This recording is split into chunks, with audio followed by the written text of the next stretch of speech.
चला इंग्रजी शिकूया.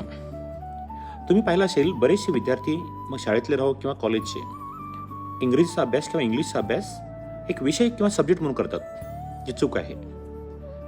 ॲक्च्युली इंग्लिश सब्जेक्टपेक्षा एक करिअरचा गेटवे म्हणून त्याला आपण जास्त प्राधान्य द्यावं. कारण काय असतं, 10वी नंतर पूर्ण एज्युकेशन इंग्लिशमध्ये आहे. फ्युचर इंटरव्ह्यूज इंग्लिशमध्ये आहेत.